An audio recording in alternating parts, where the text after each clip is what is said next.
All right, everybody, so today I'm going to briefly be going over multiplying by tens.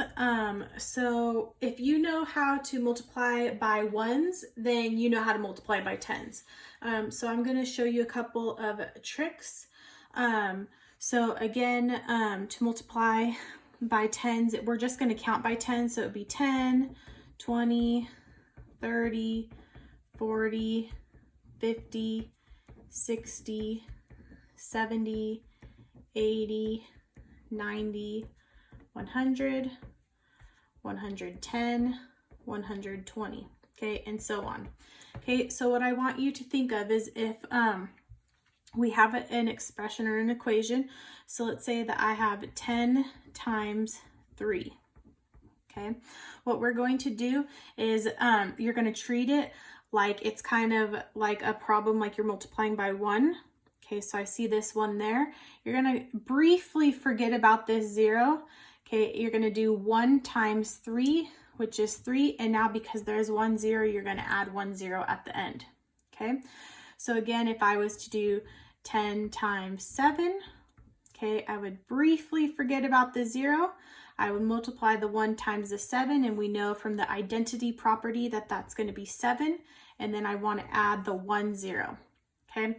The reason I say 1 0 is because if I was multiplying like 100 times 7, it would still be the exact same thing. I'm going to do the 1 times the 7, which would be 7.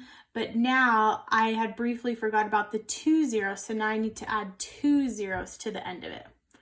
Okay, so again, there's always going to be a 0 in that ones place. Okay, no matter what, in all of these numbers above, you can see that there is always a 0 in the ones place. Okay, and also a trick to doing this is you want to count however many zeros there are. So again, if I was to do 10 times 9, I know there's 1 0.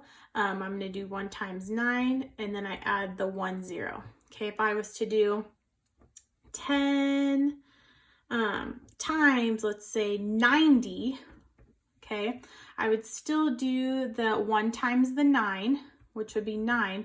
But again, there's 2 zeros, so I'm going to add 2 zeros to the end. Okay, or if I did 100 times 9, the same thing. There's 2 zeros. I do the 1 times the 9, so it's 9 with 2 zeros. Okay, so it would be the exact same thing. You won't be having a problem like 900, but I do want you to know that it is important to be counting the amount of zeros. Just like if I had 1,000 times 5. Okay, 1,000 times 5, I would count. I know that there's 3 zeros. I do 1 times 5, which is 5, and then I add the 3 zeros at the end, so it's 5,000. Okay, so again, it's pretty easy. If you know how to multiply by ones, then you know how to multiply by tens.